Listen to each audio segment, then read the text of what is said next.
you hate the thought of working past 55 or 60? Do you hate not being able to live the life you deserve today? Do you hate not knowing what your financial future looks like? It's time to stop doing what you hate. Here's your host, Mr. Harold Green. Aloha, everyone. This is Harold Green of Bright Tree Financial Group, and it is time to stop doing what you hate. Hello, everyone. I'm back. I took the last 6 months off from the show just to reevaluate some things. And so I want to just kind of give you a 2022 recap, tell you where I've been, tell you what I've been up to, and we can take it from there. Like I said, the last 6 months I've just been reevaluating everything, the direction that I want to go in, and who I really want to help, and who really, really, really needs it the most. And sadly enough, the people that need my help the most, a lot of them don't even recognize it. They don't even know they need help. They think they got it all figured out. They think they got it all covered. And so I want to share with you what I've done to prepare for this. The first thing I've done is I've evaluated what I fed my mind over the last 6 months. I took a look at what I was hearing, what I was seeing, what I was listening to, who I've been talking to, and things like that. I've evaluated what I fed my body, my health, my breakfast, my lunch, my dinners, my weekends, my snacks. I've evaluated all of that. Some good, some bad. And the last thing I've done is I've evaluated what I've fed myself spiritually. That's right. We're three parts. We're mind, spirit, and body. Some people say mind, soul, and body, but the mind and soul, they're actually the same thing, and I won't get into that. So who do I really want to help the most? And like I said, I thought about this. I even started something new. I started a new venture, and after about 3 or 4 months, I realized that I don't want to do that. And I said, wait a minute, isn't everything I look at about either I do what I love or I'm doing what I hate? And isn't my message to stop doing what you hate? So I had to realize it and take a dose of my own medication.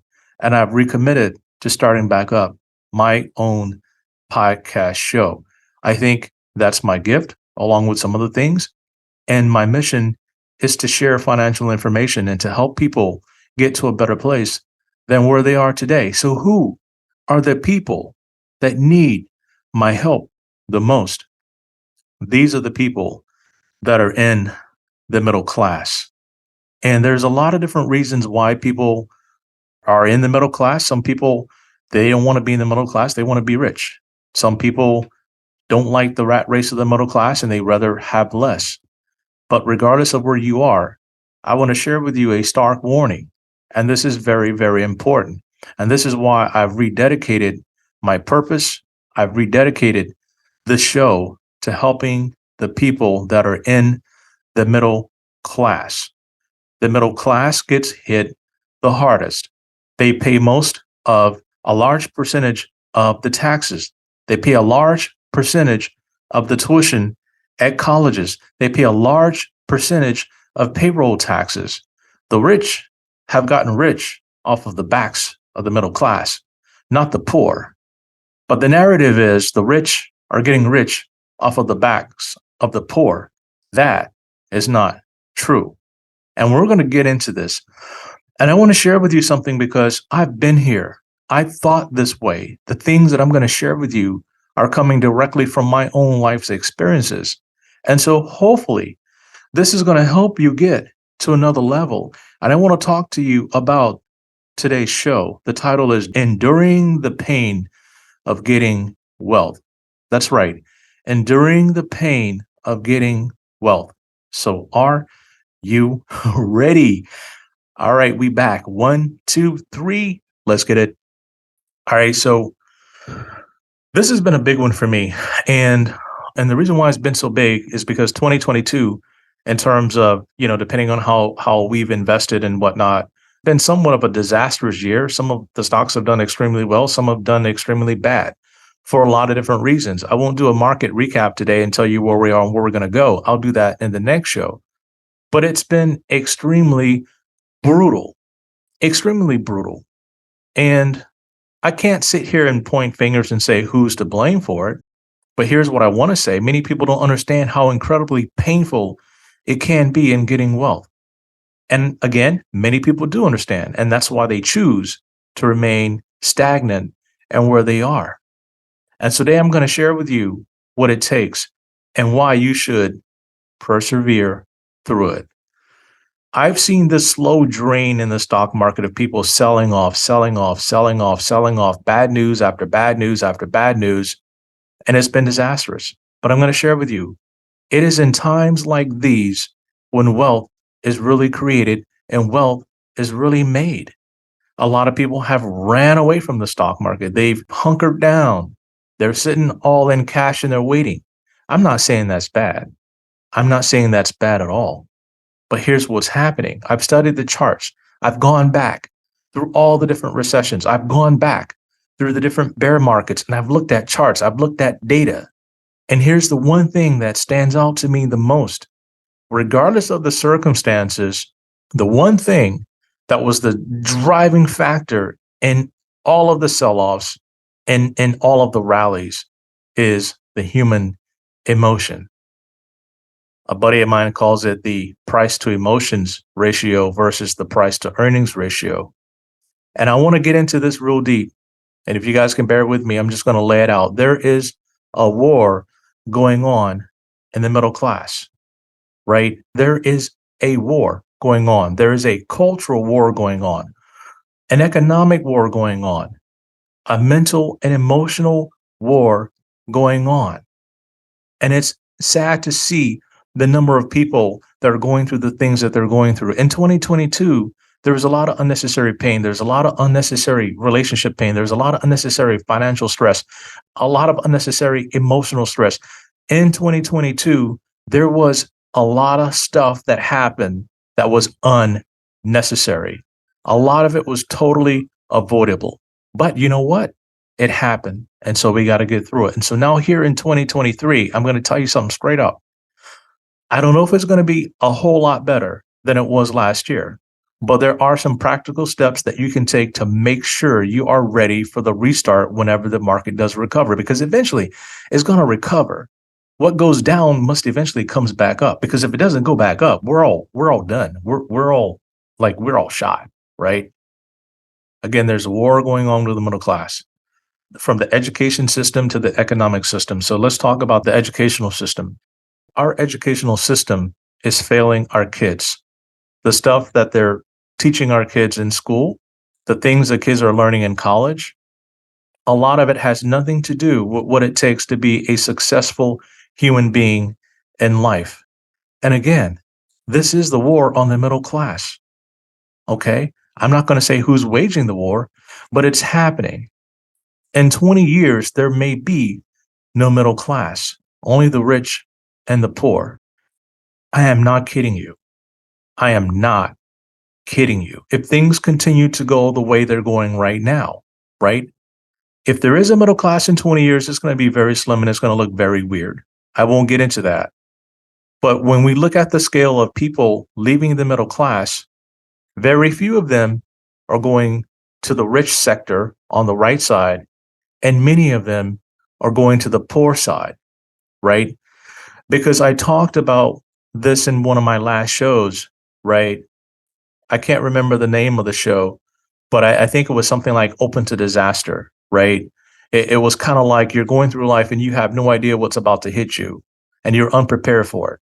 So I'm going to share with you folks the top 2, 3, or even 4 reasons why I think so many people are stuck in the middle class. And if they don't get this thing in gear, if they don't make some changes, it's not going to end well, right? Because taxes are going up, and they're going up on who the most? The middle class. The wealthy don't have a problem with taxes. I keep saying this. They can hire tax attorneys. They can hire great CPAs. I mean, I don't know if you guys saw Trump's tax returns, but I guess they got it figured out. Like, they don't pay no taxes, right? They just use all of these deductions and all of these business losses and just cover up all the profits and things like that, depreciation, whatever. And, that's the way the system is designed. But if you're in the middle class and you don't figure these things out, it can have a detrimental impact on your wealth. But first, I want to start to address some of these issues that are plaguing the middle class. We talked about this education prices, right? So in my firm, HG Capital Advisors, Fresh Start Financial, that's one of the things that we've done for years is we've helped people figure out how to beat the high cost of college. Okay. And one of the things in the middle class I see a lot is a lot of people are very, very, very ambitious, but they don't necessarily have the skill or the grades or whatever it takes to get the job done. And we've puffed our kids up so much with all of these, like, you're the best, golly gee, you're awesome, and things like that. And, we give them all the sugar, but we don't turn around and give them the other stuff, the tough love that they need. So a lot of times I see kids, and I'm not saying all kids are like this, but I've been doing this for a long time. And I know the ones who got it, and I can tell the ones who don't got it. Excuse my English, right? They got it or they don't got it, right? And a lot of times when they don't have it, I see parents trying not to hurt their feelings or, because again, kids are struggling with a lot of stuff emotionally. School is hard these days, right? Especially with COVID and the online learning and the bullying and all the mental anxiety, and then even drug use amongst kids have skyrocketed, right? It's so easy to get this stuff. And so what tends to happen is people begin choosing schools based on just, touchy-feely stuff. Not anything really that that has substance to it, but for reasons that have nothing to do with what they're going to do for the rest of their life. And that's why so many kids graduate college, they have no idea what they want to do. And then mom and dad, they're stuck with like tons and tons and tons of debt, right? And that's why we had this big issue about loan forgiveness and all this other crazy stuff that's really not going to go anywhere. Our educational system, in terms of what it takes to finance it, is broken and it needs to be fixed. But you know what? There's some people that are not interested in fixing the system because that's how they get paid. That's the game, right? And when you get caught up in the game, if you're in the middle class, you can't afford to get caught up in the game because it drains your resources. But you don't want to not help your kids go to college. You want to sit down and figure out a strategy to find schools that will allow them to get educated, learn a skill, and then go off and be successful in life, right? College is bloated. Their budgets are cotton picking bloated. They have so many different programs that has nothing to do with what life is going to be like when the kid graduates. And yet it's adding tens of thousands of dollars to our tuition every single year. They become bureaucratic and they've become institutions where you're just being indoctrinated with crazy, silly stuff. Everybody knows this. Everybody knows this. But as a parent, what can you do? You're going to have to figure out a different strategy, and you're going to have to talk to your kids about this, and it's going to start early. Okay. And it's going to start very early, and it's going to go against a lot of the stuff the counselors are telling you at school. It's going to go against a lot of that. Okay. Because the system getting your kids through college starts early. Right. And if you don't have a strategy for that, get on the phone with me, click in the show notes, get on my calendar, make an appointment. College ain't cheap. The last family I helped, they were looking at $83,000 a year for college. 83 grand a year for college. It shouldn't cost that much. And in a lot of cases, it doesn't cost that much. It just depends on choice at that point. Payroll taxes. I don't know if you guys looked at your last W-2, right? But when you look at how much they take out for FICA, Social Security, Medicare tax, and all that stuff, it is expensive. High income W-2 employees get hurt the most with these payroll taxes. I mean, if you're making $200,000-$300,000 a year and you're taking that all on payroll, that's insane. And that's why I talk to people about, hey, if you can get into consulting or if you can start your own business or you can figure out something and get paid differently, there's ways that you can change your tax situation. State taxes. The middle class gets hit hardest with these state taxes. It depends on what state you're in. California, Hawaii, oh my God, New York, the taxes are extremely high, right? I think we're at 11%, the top bracket. But again, payroll taxes, education, state taxes, and then federal taxes. We're sitting on, what is it, 30 something trillion dollars of whatever it is, a debt. I don't know what it is now. Like I stopped counting. I hear about it in the news, but I'm just kind of like, at this point, they're just going to spend us into oblivion. And both sides are guilty of it. Both sides are guilty of runaway government spending. Okay. They can rein that stuff in, but it seems like there's no physical accountability. So it's just going to keep getting worse and worse. I can talk about this stuff all day. But again, if you don't sit down and figure out a strategy for your taxes, it's just going to continue to get worse. And then there's something I call the family tax. Now, the family tax is interesting because there's this is where it gets a little sticky. Okay. And this is where you're going to have to think about like your situation, because everybody's situation is different. I think there are times to help family financially, but I also think there's times to help family figure out how to help themselves. Because a lot of times if you help once and they haven't figured it out, you're going to have to keep helping again and again and again and again, and you're going to become somebody's crutch. And so I'm very limited when I start to help family in terms of finances, because I know that if I'm sitting there doling out, maybe my kids are going to go lacking. Maybe my business is going to go lacking. Maybe my future is going to go lacking, right? So those are things you're going to have to figure out when to help and when not to help, or how to help them help themselves. Now, here are three things that I find often in the middle class. And I'm going to be honest with you guys, at some point in my life, I actually thought like this, but I had to graduate this. Okay. I had to graduate the level of thinking that I had, because the Bible talks about, as a man thinketh, so is he. As you think, so are you. Okay.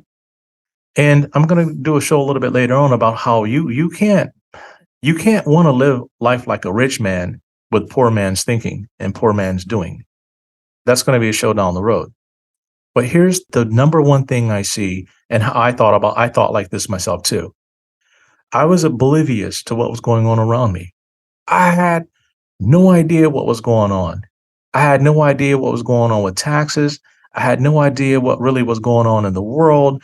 I just, was waking up, going to work every day, doing my job and, trying to get bonuses and pay raises. And I was in corporate and I was just kind of oblivious. I was going to church. I was going to my Bible studies and my men's group. And, I just had my life, but I was oblivious to the bigger picture. Right. And what I had did is, I had carved out my piece of the American pie. Like I got my little piece of the pie, and that's all I want is my piece, right? I got that. So I'm good. I'm good. I got mine. And that's where my thinking had to change. So many people are stuck there. They get their little piece, they get their house, they get the yard, they get the car, and they get this, they get the trips, and then they're okay. And that's where a lot of people are stuck, right? They can't see past that. That opens you to disaster. When you can't see and cover your six, as they say, you got problems. You got to have it covered from all sides. And that's number two. I was extremely ignorant. I did not have the ability to see the big picture. All I could see was today, this week, next week, right? I couldn't see years out. I couldn't see that the decisions that I was making today, how it would impact my life 10, 15, 20 years down the road. But one day I decided that, look, my life is not going to continue to be like this. It's going to be hard, but I'm going to start my own company, but it's going to be hard, but I'm going to do it because I was stuck at a point where I couldn't get to the next level. And the only way I got to the next level is I wanted to get there. So I figured it out. I prayed about it. God showed me and I figured it out. But the last thing I found that was very prevalent, I was prideful. I was extremely prideful. And I was making decisions that fed my pride and my ego and not my portfolio. I was feeding my pride and my ego and not my portfolio. I was doing things with my finances that made me feel good, that made me look good. But on the backside of it, I was broke. I was living my little middle class dream, but you know, I had a little bit of stuff, but I didn't have a lot. I wasn't rich or nothing like that because I was feeding my pride and my ego. I remember like when I bought my first Acura, when Acura was like the thing back then. Like, man, I thought I was like hot stuff. I had my little Acura and everything, man, and it was just cool. I was washing it all the time. My car payments was high and I should have been taking that money. And this is in my early 20s, by the way. And when you're in your early 20s, sometimes you do a lot of stupid stuff. You make a lot of bad decisions. And here's the problem with that. In your 20s and your early 30s, if you're not getting coached up financially, you're going to make some bad decisions. Okay. Some of them you can recover from over time. Some of them, it's going to take you 10, 15, 20 years, depending on how bad the decision you made was. Right. But I got caught up in that kind of stuff and I wasn't really paying attention to what I was supposed to do. And then one day it dawned on me when I came across this strategy called Bank on Yourself about using life insurance to become your own banker and to use life insurance so that you don't have to pay the bank's interest and things like that. At that time, I was working in a life insurance company. And so I had already started buying life insurance policies for myself and my kids and things like that. But I didn't understand the magnitude of it until I found out about the strategy. And then I went on a rampage to start opening as many life insurance policies as I possibly could afford on me, my wife, my kids.